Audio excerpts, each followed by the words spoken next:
I'm joined here today by Prashant Kumar, who's our Senior Vice President of Solutions and Strategy, as well as Stephanie Crema, who is our moderator for the session. If at any point you have any questions, please feel free to log them into the chat bar. We will definitely try our best to answer any questions at the end of the session. If we're unable to, we'll follow up with you directly. So today our topic is, we wanted to provide you some guidance in terms of how to get started in the cloud quickly. This is going to be a framework, but hopefully if you're looking to move your solutions into the cloud, you'll be able to walk away with some valuable information. So with that, Prashant, could you please introduce yourself? Hello, everybody. I hope you're having a fantastic morning. It's beautiful outside. I would like to have this conversation, frame this conversation as a fireside chat, where we will try to have an equitable representation of different business stakeholders that all of us and all of you come across daily in your businesses.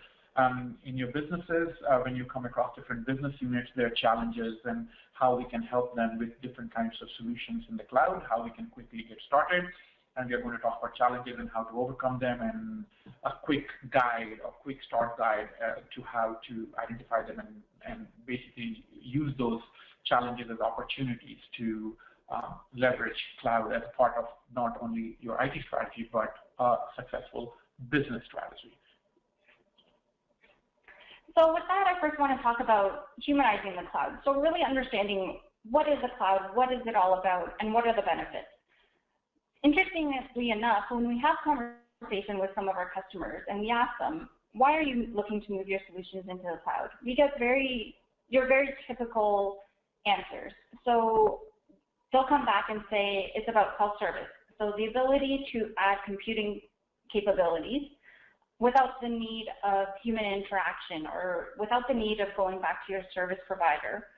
Other areas that they might talk about is elasticity, so being able to scale up and scale out very quickly, or resource billing, so being able to easily pay for the resources in which you use. And Annie, those are amazing points, but a lot of times businesses don't even know what cloud is, and they do not even ask whether the cloud can be a part of the strategy. A lot of times they come to us with a lot of challenges, right? So it's identifying a lot of business challenges. So maybe the starting point would be identifying a lot of business challenges. And those challenges usually are basically their ability to react to change, right? Quickly go to market, being able to scale up and down fast and not be penalized for those, right? Those are the kind of challenges that normally we see as a great starting point for driving a solution, and then having solution as a part of cloud as a part of their larger business strategy or solution strategy. Absolutely. So ultimately, what we're trying to say is that cloud is not the end; it is means to an end, and the ultimate end is being able to provide business with the freedom and the flexibility of getting done what they need to accomplish. Perfect. And we wanted to kind of simplify that, not geek you out. You have heard about all the advantages of the cloud, what are the characteristics of the cloud, but let's make it much simpler, and let's try to also go through some examples to set the stage so that you can relate to, you can humanize what that cloud means to your business, to your daily business problems. What kind of solutions does it mean in different scenarios, different departments? So let's talk about that. So the first thing we always talk about is the only industry, considering that we are considered a technical industry, is the only industry which burdens the business with all the mechanics of how a solution should work, when all I want is a solution. If you have a house, if you buy a house, you don't need to worry about infrastructure and all the other hydro and electricity. They are all taken care of by third-party providers. They have service level agreements with you. If you have an issue, you call them. It all just works. If you buy a phone, the phone automatically works. You turn it on, it gets activated, everything gets taken care of. You provide monthly bills. As long as you're paying the monthly bills, the phone just works. You don't have to worry about where the cell towers are or what the mechanics are. You know about it, but you don't worry about it. That's somebody else's work to take care of. So in cloud, you get the similar partner who can allow you to worry just about solutions that drive your product services to your clients without having to worry about mechanics. So that's very key. And I want to give you an example here so that you can just humanize this, right? Initially, till a few years back, when you wanted to have an office, you would have to go and buy laptops, desktops, computers, worry about networking them, get a guy to network it, secure it, do all that stuff, and then go and buy Microsoft licenses for Word, Excel, all that, when it expires, how many bytes. Imagine all that setup that it took before even you could have the first person or starting your company, the infrastructure. And it was a huge investment of time, forget about money. Today, you can go and sign up with Office with Google as an ecosystem, or Microsoft Office 365 ecosystem. You get all the Office tools, Word, Excel, PowerPoint. But not only that, Office today has evolved as not just a tool that you use to email people and Word and Excel, but how you communicate with people. And today's people communicate with each other in an asymmetric fashion. And the unstructured conversations are as important as the structured conversations. Because innovation happens in unstructured, the actual delivery happens in structured. And both are equally important to each other. So how do we actually do this? Today we have Yammer, SharePoint, unstructured, structured, working very well with your daily tools that you're already used to, Outlook, emails, regular chats like Skype for business that you can deploy for business, not just. So all these tools working in sync. You can go with the Google ecosystem, you can go with Office ecosystem, but you have a complete ecosystem that you can leverage without having to worry about where to go within hours, and for larger business within weeks. And you can provision these kind of changes, right, easily. So another thing that has been hampering business, we have seen, is their ability to change and react to change. One thing that has become very, very apparent in recent times is that the changes are happening, but changes happen all throughout the history of mankind. The only thing is that today the businesses are changing at a much faster pace, and businesses today are struggling to react to so many changes at such a fast pace. So how, as a business, do you react to that change? The more you are worried about all the nuts and bolts that are not integral part of your business, but they are drivers of your business, the more you are going to be slowed down by these changes. So having cloud as a part of your business strategy empowers you to basically, so just taking the Office as an example that I just gave. Today, if you had Office 365 and you were opening a new office or even bringing a new employee, all you need to do is go in the administration console and include the person and select the services that you want to offer, and the person is ready to do business. And they can be sitting anywhere, everywhere.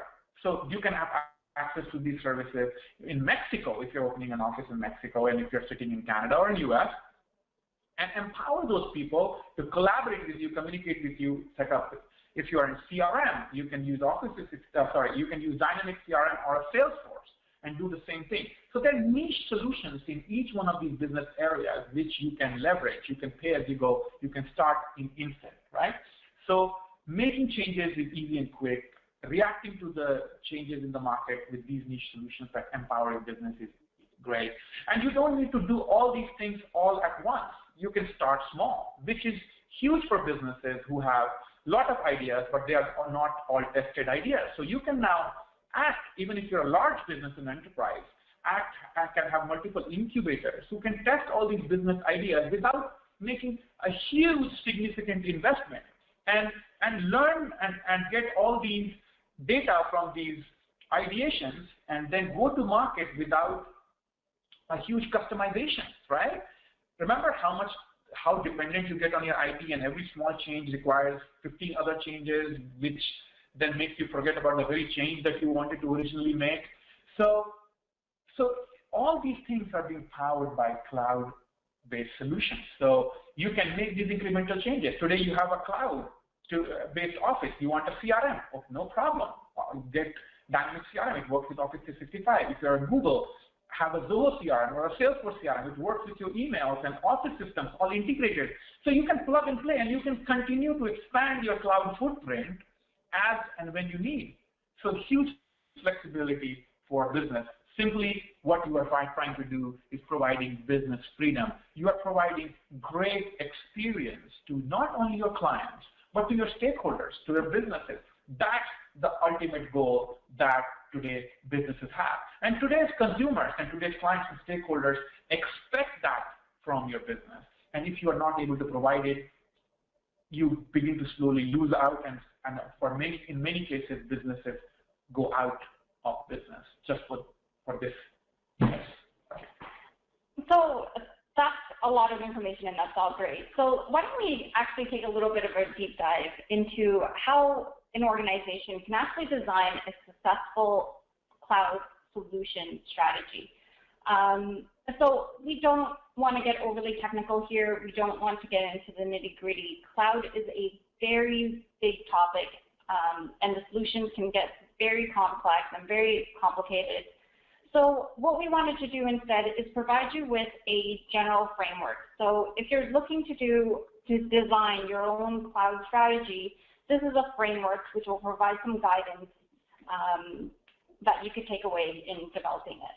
And our goal here is to simplify it. Again, try to not make it overly complex. Give you a framework so that you are aware of what are the things you should take care of before going deep, head on into making cloud a part of your solution, business freedom, and flexibility, and empowering your business. But at the same time, sometimes even not being able to identify opportunities where you should be able to leverage these solutions as a part of your strategy. So first I wanted to talk a little bit about the two different engineering approaches. And for a second, let's forget about engineering approaches, Annie, and let's talk about real world. What does that mean? So yes, those are engineering approaches, but what do they mean? Can you give me an example of what you mean by these approaches, which you have outlined here on this slide? Enterprise is a provider of cloud services, and enterprise is a consumer of cloud services. What does this mean to a business? Can you give us an example? So in any business, there's two sides. So the role of IT is always to enable business. Correct. They need to worry about the infrastructure, how many servers, the network, software, applications.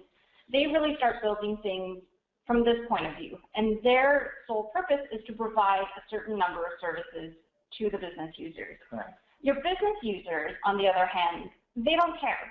They don't care about what servers they need, what. You mean they care, but they really don't want to be worried about it. Exactly. It should be somebody else's problem to have. They want to be focusing on the business aspects, Exactly. Providing services for their clients, not worrying about enablers, which help them as much, as that should be their day job. Exactly, absolutely. So they're primarily concerned with the experience they receive in working with these applications. Is it easy? And also the experience their clients receive. Right. So. Is it easy to use? Are they able to do what they need to do? If there's any issues or bugs, is there a way to communicate that? What are the ways in which they could easily facilitate what they need to do? Beautiful. And basically it is talking about if you're an energy company, let's take an example, you are a utility company, you are worried about providing clients, empower them to see what their daily usage is, what their real-time usage is, so that they can buy what they use, and they can buy based on their habits rather than overpay or underpay. So they can make the best use of their services if they know what their hydro patterns are. They want those tools and techniques to be more in control, and that's the generation of today, right? So if you're a utility company, that's the service you are more worried about. You want to provide bundles and packages and not worry about what is the technology driving it. But you do want technology to enable them to provide their clients those kind of tools, self-service solutions that you mentioned, Annie, in the initial part of that will empower their clients, because that's what the clients are expecting. And if they don't do it, other competitors will do it. So here we go. Now you want to provide these services to your clients. So you are a provider of a service, but then to provide these self-service solutions, you can actually build these solutions, a self-service portal, a tool, a mobile app, which actually is based out of cloud framework. It can be built in Amazon, it can be built in Microsoft Azure, or there are so many more of it, or it can be a collection of different kind of applications which create these solutions and ultimately provide that kind of experience that they are looking for. So as an organization, actually it is not either being in the red side or on the gray side. It is actually a mix of both. A lot of times, and most of the times, organizations are actually providers of services, but they're also consumers of other cloud providers who are allowing you to build solution services to enable you to provide services to your clients and provide a fantastic experience, again, in a very efficient way, a very quick go-to-market, being able to scale up and down, and then only pay for what you use rather than pay for no matter what you use, you still have to pay a monthly fee, right? So we talked a little bit about business goal, and we talked a little bit about engineering. So let's try to bridge those together. Correct. When you look at how IT views the cloud, they sort of start at the bottom level and they build their way up. So they look at the infrastructure, virtualization, standardization, automation, so on and so forth, and they're building it from the bottom up. Business users look at it from a top down. So they look at the experience in which it's delivered. So to sort of bridge the two together, to get cloud right, you need to start with the business proposition or the value proposition, which is ultimately business freedom. And a good example, and you bring a great example, is another, let's take one of, I always love to give this example because this is something we keep doing in this industry, is let's take retail. Right? Retail, omni-experience, omni-channel, e-commerce is disrupting that experience, right? Especially in a lot of specific retail experiences. So these clients, when they want to provide those experiences, want to basically be able to provide very personalized experience. So how you go on Amazon, they remember what you have bought, what kind of products you like, what you browse.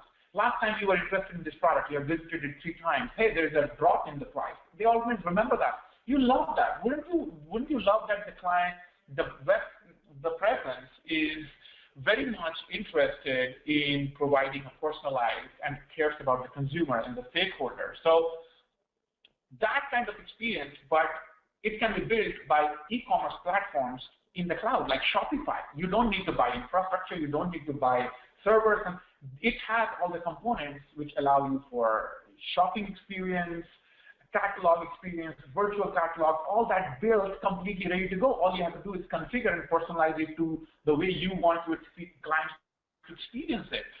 So yes, IT will talk about infrastructure, virtualization, standardization, but a lot of that complexity can be just taken away by subscribing to these kind of niche solutions that today exist in the cloud. And yes, you need to worry about service definition and resource tracking, and that has to be in line with your cloud provider, who is providing you the framework to enable you to provide these services for your clients in the cloud, and the service level agreements have to match. But a lot of these things, like the bottom 3 layers, have just suddenly been not your headache. So it allows you to shift a lot of your workload away to specialized third-party or partners or vendors, and you can focus much more on providing the experience, which is at the top end of the value chain to your clients and businesses. And this is, and this for businesses can be different. This can be, you can be operating in different layers in the value chain, but having cloud at different levels, and we're going to talk about it in a bit, allows you to provide, whether infrastructure or a platform or a service or a solution, being able to subscribe at different levels, it allows you to provide that business freedom and flexibility and agility of a business. So that's a great point. So when we look at being able to provide the business experience and the agility, there's so much that goes into it, from assembling your team to building a business case. So how would one go about building a business case for the cloud? And those are the most important things to think about. As we started the session, is first of all, we said a lot of times businesses, for the businesses, the challenge is not to say, hey, we want to bring the cloud and we want to make it a part of. A lot of times businesses don't know where to start. So the real question becomes, how do you identify whether you need the cloud? Before I jump in, I'll just take a minute to understand, how do you as a business even say, okay, when do I really need a cloud? When do I know? So when you are experiencing problems like every time you make a change in business, every time you go to a new business, you're introducing a new product or a new service to the market, and that change is painful. Your IT says, wait for 3 months before I get this. Wait till I integrate this application with that application, and then this talks to that, and suddenly your conversation goes about from business priorities to all the things you need to do from application, solution, and I think it becomes an IT problem. That's when you know that you have a problem and you are not leveraging niche cloud solutions as a part of your business strategy. Flexibility, you're not able to scale up and down, and you're paying for these services, and your IT tells you that the moment you don't pay for these services, your entire business is going to come down. You shouldn't have those conversations, because you should be paying for what you use, and you should be able to activate and deactivate those services as and when you want. So those are the kind of indicators that you need cloud as a part of. Now what you do is you basically start off by, when you hear those kind of complaints, you basically, okay, this is where, in the area of business where I think I can leverage these kind of solutions. So you first assemble a team, right? You assemble a team, and the first question that always comes to, what is the right team? And it's very lightweight. You don't need a big, heavy team of all learned people. What you need is first is a guy with a vision. That's absolutely necessary. Business is driven by visionary people who want to solve business problems, real problems, or want to be ahead of the curve. It has to be one of those two reasons, which is driving real business benefits. So you have to have that vision, what kind of changes you want, what are the objectives you are trying to achieve, and then bringing a tactical person who works with businesses, understands their goals, so on and so forth, and becomes an important part of the team. And then an operational person who understands what their daily challenges are. This is what my daily job is. This is my day job. I stare at the screen. I click these 4 buttons. This is what I do. This is my experience cannot be disrupted. If at all, make it easier for me. Somebody who is in touch with reality. And then bring some experts in cloud solutions who can tell you what are the possibilities. So create that kind of team, and then always start with the business case strategy. Is always starting the pain point, understand what would be the ideal situation for you, and then start exploring various possibilities of what are the kind of solutions. How will they work with what you already have? So educate the team about that, understand the long-term and short-term goals, understand what are the services that are going to be impacted by this, right? What are your services that you provide to your clients? What are the services or solutions or products that are getting impacted by it? And try to do a cost impact analysis of versus the benefits that you will get out of it. And these things don't take time. Actually, we have done it for pretty medium-sized businesses in weeks, and sometimes even in days, if it is a small area of business you're trying to impact, right? Understand how it is going to impact your service levels to the client and how you can transition that smoothly. How are the different opportunities that services in cloud that you are going to leverage align with the service levels that you ideally want to give to your clients, right? So identify clear goals, metrics, and measuring points, and then consider the different factors. You might also have to consider some legal and regulatory requirements. We're going to talk about that a bit later. And identify, those things, and try to track those results, and always have an exit policy where your data is. If I wanted to revert back, what is my backup strategy on? So those are the typical things you should think about while creating. It's simple. These are simple things you would have to think about whenever you want to make a business transfer. Same rules apply to cloud as well. So once we built the business case, I'm hoping you can help educate our listeners today. There's so much when it comes to cloud in terms of deployment models and service models, infrastructure as a service, platform as a service, software as a service, private cloud, public cloud, hybrid cloud. There's so many options. Okay, some people on the other end of the phone are already pulling their hair by now because we have just geeked them out, and that was not our goal. But actually, we did this purposely because this is what you are going to face the moment you start talking about it, and it dissuades a lot of business users. That's exactly what discourages people. So again, let's humanize it, right? Let's humanize it. Let's take an example. We have, and this is a real life example of a pharmaceutical retail company which provides pharmacy and specialized retail.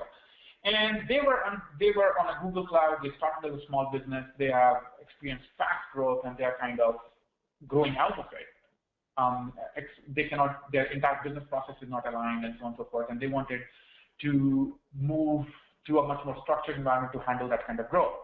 And they wanted to understand how they could make these kind of changes, right from acquisition to bidding on the products to supply chain, to collaboration communication with their vendors, their clients, and their clients are all across the globe, and they do not even meet their clients. They do most of the business on the cloud, right from requisitions, requests coming to matching them against suppliers, what kind of products with similar specifications, pricing, bidding, negotiation. All these things happen with a bunch of people sitting remotely at one office and serving clients in different geographical locations with suppliers all across the world.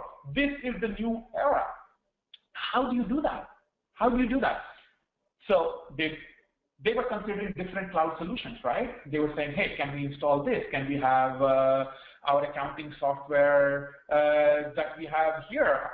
They only realized that accounting can also be in the cloud. So they don't need an infrastructure. All they need is laptops and connect to internet. They can have entire Office infrastructure with Office 365. They can have the entire client acquisition and service mechanism, new sales and opportunities and qualifying them and bidding process and a quoting process until it's converted into a CRM, which can be a dynamic CRM, which is integrated with your Office 365, right? And you could have done the same thing with Salesforce and in the Google side as well, ecosystem, right? And then you can basically leverage all that to work with your accounting system and their third-party products which integrate so that it provides you a seamless experience between your CRM, your e-commerce, and your supply chain and your accounting. So here you go. It's all about creating an ecosystem. I just humanized an experience for you. So what does that mean in terms of the geek terms? And that's what is laid out here. So we talked about deployment models. Can this solution be, part of the solution be on your premises? Yes. Part of it can be in cloud, and then they can talk to each other. Because at the end of the day, you care about providing your clients with amazing solutions and experiences. Don't want to bother them with what is happening behind the scenes. And those are the kind of complications you need to think about, because you might not be able to eat the elephant in one bite. You can take small chunks of your business processes and deploy them one by one in cloud. Until you do that entire thing, you might have to work with deployment models, which is, hey, do I want to leverage some of the solutions that I already have and I've made investment in while I use this new service in the cloud? And how will they work with each other? So it can be a private, or it can be a public cloud, which is like Microsoft, Azure, Salesforce, on and on. Or you can be this service provider who hosts your servers, but you don't have to worry about the facility that is your private outsourced cloud. So there you go. Now you can build your applications completely as solutions, which is, Salesforce, Dynamics CRM, and there are other niche solutions for niche verticals in the cloud, which come pre-packaged. You just configure them and it's ready to go. And they are software as a service. Or you can leverage platforms without worrying about infrastructure or databases and all those kind of things, and then use that platform to build your own custom applications, which can be like Microsoft Azure or Force.com. That becomes platform as a service. So there are so many options. The basic thing is you have so many options, but as a business, you don't need to worry about it. Bring in the cloud experts. They should give you all the options. What are the pros and cons of those options? And how you will deploy solutions in the cloud. How will it provide business agility, business freedom, and free yourself.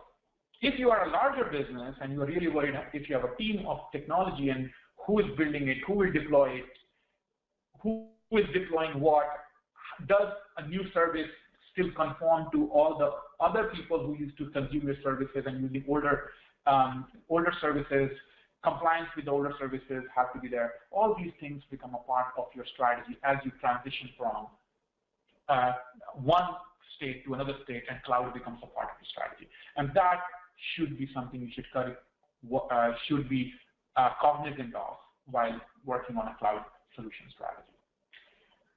So Can you clarify for me a little bit, Prashant? It sounds like we sort of talk about pushing a lot of the ownership and the responsibility to cloud solution providers. So why is there such a need for governance and security still? Amazing. And this is beautiful because a lot of times the perception is that, hey, when I go to cloud, it's dangerous. I don't know what happens to my data. Actually, it's far from the truth. You just need to ask the right questions, and you will know with each provider they have very clear outlines of how they store the data, how you can access your data, when can your data how can it be backed up in case of a disaster, if you want to provide redundancy, what you need to do, who owns the data, if you wanted to get rid of the last trace of the data in case of privacy, where it is stored in compliance rules, all these things you need to be aware of, as you would be in any business or solution strategy. It's not just a part of cloud solution strategy, it's part of anything you want to do. So you should be aware of it because at the end of the day, you worry about your own business. Tomorrow you have to manage changes in business. How will that change impact your solutions and services that you are reliant on to provide those kind of services to your clients?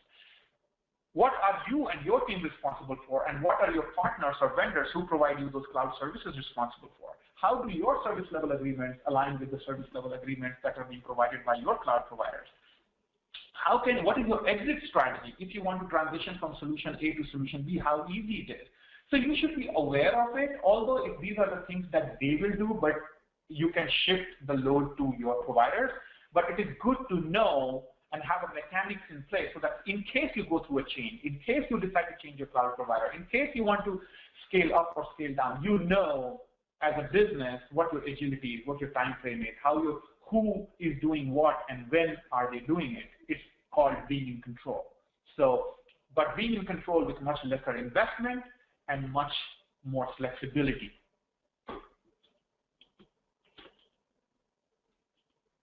So once we've defined which solutions that they actually want to move into the cloud, what would the next steps be if they're just not sure? How do they test the cloud without investing too much time and resources and dollars into it?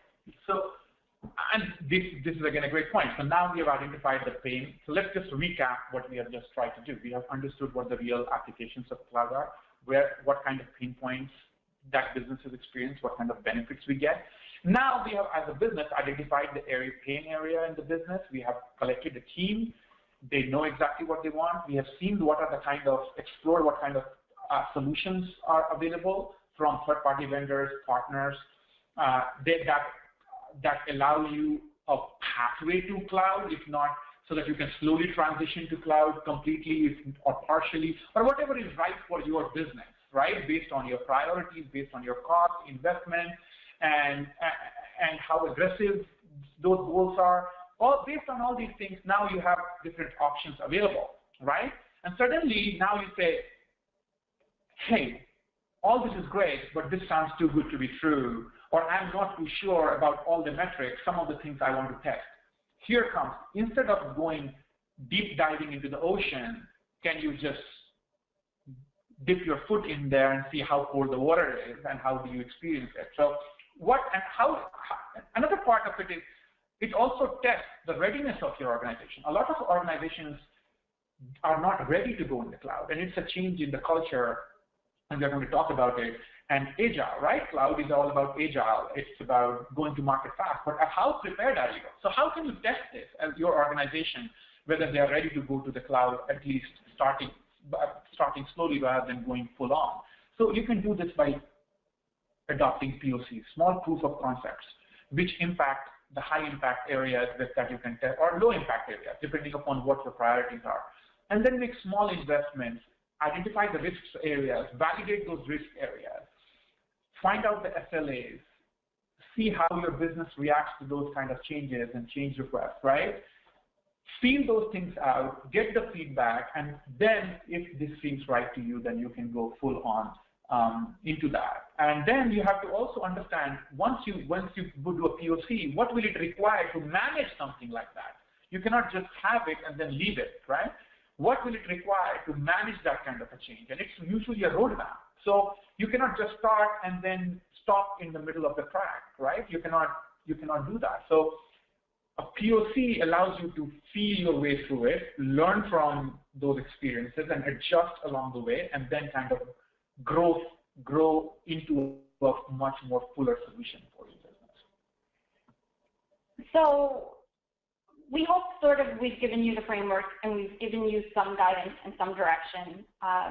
This wasn't meant to be very overly technical, but for anyone that is still confused on how to get started, we have some great offers for you today. So please contact us. We are currently offering free one-day evaluations. One of our cloud solution experts will come, understand your business needs, understand what your priorities and your pain points are. They'll investigate all of the possible options, and we'll actually create a plan and a roadmap that you could then take on to yourself if that's the route you wanted to go. So what can they expect when our solution providers come? Yeah, and I wanted to emphasize that we always start the conversations from business perspective. It's always starting, where are the pain areas? So essentially, you are in charge. You guide us, and we are basically take your guidance and basically try to take that your lead and provide you all the possible options, give you options, pros and cons, work with your team. And it's usually not just one person, but we bring in a techno-functional consultant who understands business, can understand the business prospects, challenges, what areas of business, and then will get impacted, impact analysis, change requests, what is your appetite for change, organizational culture, what are the options out there, what is it going to cost you from a high level. So in one day, we just blue sky the solution, understand the problems, blue sky what are the possible things that you have already explored, where you are, what are the things that you haven't explored, and give you our expert opinion of what are the possibilities, what is the rough time frame that you're looking at, what are the very high level budgets that you are going to be looking at, very high level blue sky, what your challenges are, how you can go about solving it. Just in a day, we help businesses and we share our experiences. In fact, we also encourage our clients to talk to our other clients who have actually successfully gone through this exercise or are currently undergoing that exercise or experience, so that they can share that. And that's great learning we find for our clients to learn from other ones who are implementing it. We are happy to share those as well. And basically, what we do during this exercise is basically give you our opinion, but usually it ends up in a good assessment. Now, depending on the size of the assessment, it can be a few days or it can be a few weeks, usually, but not much more than that. What we do is we understand what your existing solution strategy is. First of all, obviously, we understand what business areas are, what services areas you are trying to improve, what your goals are, and what solutions or services are driving those. And then we basically build a matrix, what is already reaching an expiry date, what can be retained, what can be leveraged, what are the gaps that can be fulfilled.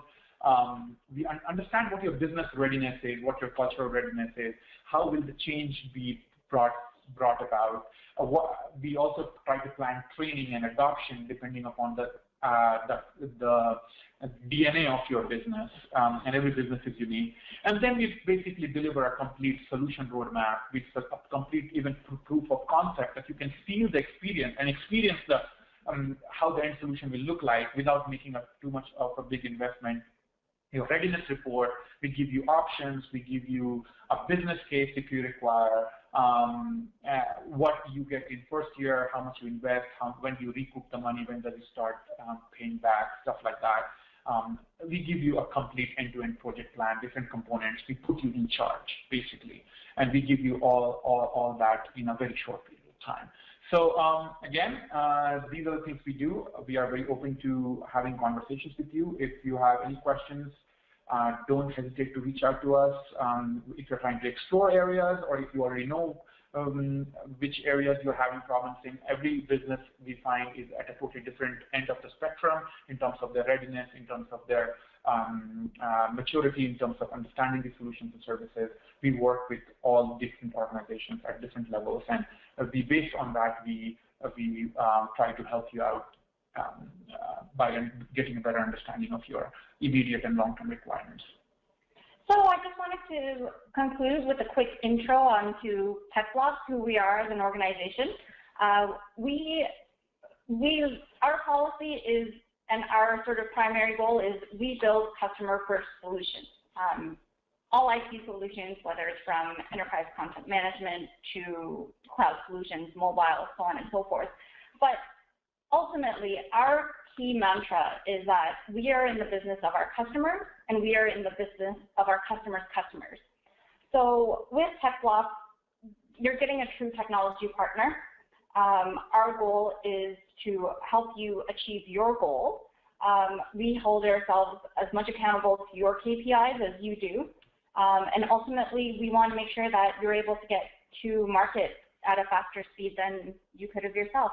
Yeah, and as we love to say, we put our skin in the game, and we do it in different ways, and it's a very interesting conversation, and that's why we call our clients not clients, we call them our partners. So I think Stephanie has been recording some questions, some interesting questions have been coming up, so I think she will have some questions for us, so we'll try to quickly address those before we end the session. Yeah, so we've had a lot of great questions come in. Thank you guys for that. We're going to get back to each submission individually, but for now I just want to summarize what some of our more popular topics have been. So first question from Randy. He says there's a lot of discussion about hybrid cloud. What are the benefits and obstacles of hybrid cloud? Great question. Actually, this comes up a lot in all the solution strategies we implement. And as I was mentioning that, we talked about private cloud, public cloud, hybrid cloud. The reality is that most of the implementations are, especially as you go with larger organizations, is all about hybrid. Because even for the most ambitious businesses, they go 80 to 90% in the cloud, even if they're a small business. So what does hybrid cloud mean? That means first is that you have some solutions that you host, whether in your premises or on your private hosting providers' premises. You own those applications licenses, and then you subscribe to a lot of services or solutions in the cloud. And both of them work with each other to give you an ecosystem of privately hosted application solutions and some publicly hosted solutions in the cloud. We feel that most of the organizations, vast majority of the organizations, are in that space, and usually organizations want to have that because they want more control. A lot of times there are complications with solutions and providers. You have to think about security, you have to think about compliance, who owns the data, and there are so many other things. Your investment in existing applications simply, and if the cost of moving and migration and integration might be slightly more, and they are not ready to commit to it right away with the transition. There are so many factors. It's different for different organizations in different scenarios. That might be the driver towards not completely moving to the cloud. So they want to be more in control a lot of times. So that's a huge advantage of having, being in control a lot of times, and balancing it with the risk as well in the cloud, right? So they want to slowly feel it out, but the benefit they also want from the cloud is rapid elasticity. They want to be able to scale up and down. They do not want to make, if they are incorporating a new solution or a new service area and they want to empower it, they might not have all the resources to make those kind of capital expenses, so they can subscribe to cloud with elasticity, and they pay as you go, and they can be transferring those costs from capital to operational expenses. They might be doing it for the reasons like elasticity. They might want to open an office.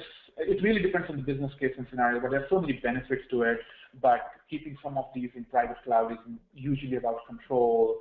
They are not ready to transition to the cloud, the cost. So it's kind of balancing. It is different for different organizations, but it is usually for those reasons. Great. So another good question we have from Peter are, what are the biggest risks, in your opinion, in moving to the cloud? Yeah, as we talked about it throughout the session, risks are a perception. We feel that there are risks in everything. Even if you build an application not in cloud, in traditional on-premises, you would be talking about risks in the same way what is the governance model, who owns the data, how are we going to secure the data, how are we going to do that. Except that now you lose somewhat control of it as you go further in the cloud, as you go from private outsourced to public cloud. In public cloud, you are dependent on the, but these risks can be managed because you need to understand what their services are, what their service level agreements are, what is the redundancy, what is the disaster recovery plan, who owns the data, how can I secure the data, do our cloud providers data storage, access, security, retention policies comply with what I need to keep up with as a business, whether I'm in retail and finance. Again, all these organizations have different requirements. The security requirements might be more stringent. Do I need to do pen test, penetration test to keep my data secure because that's what I owe it to my clients, and so on and so forth. But usually all these, you have different options. You can manage these risks and manage these concerns as you would do with any other solutions. You just need to be aware of it and know how to handle it and make it a part of your service level agreements with your cloud providers. So a third question kind of related to what you just spoke about, how do you manage security and compliance of data for enterprises? Yeah, and that's a phenomenal question that almost all the time comes up when we work with mid-tier companies and enterprises. And it's a very valid question, but it's also a topic of its own. We can dedicate a complete new webinar or totally new conversation just on security and compliance. An example would be we are working with a great retail company which is completely building its new product in the cloud, working with some of the biggest retailers around the world. They have some of their biggest clients are in China, US, and even in Europe. And each one of those countries have different rules for how you want to handle the client data. If you're going to, what kind of data can you store at what places, what kind of security mechanisms you have in place, what kind of certifications you need to have in place before you can even do business in some of these different areas in the globe. And there is a complete service. We have experts in these areas. We encourage you, if you have more questions, to come to us. We can have a totally separate conversation. It's too small a time frame for us to discuss all the different aspects, but yeah, data, security, compliance, governance, all these we find are tied to at the hip. It's very unique to different businesses. We have these conversations every day with businesses, and if you have, anyone in the audience has these questions, please feel free to reach out to us. We can try to understand the scope and the context that you are speaking in, and we'll be more than happy to have a separate conversation with you and try to help you and guide you by putting you in touch with our experts. So with that, I think it concludes our session for today.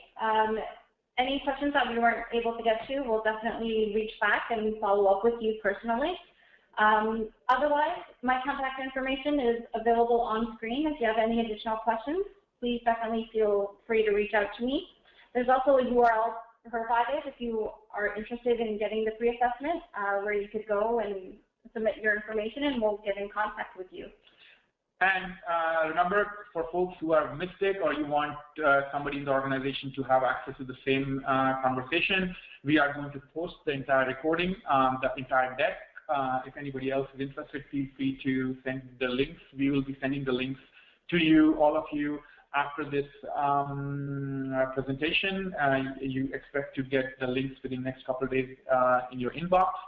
And yeah, feel free to distribute it to anybody else who might be interested in gaining access to this conversation and information. We'll be more than happy to help.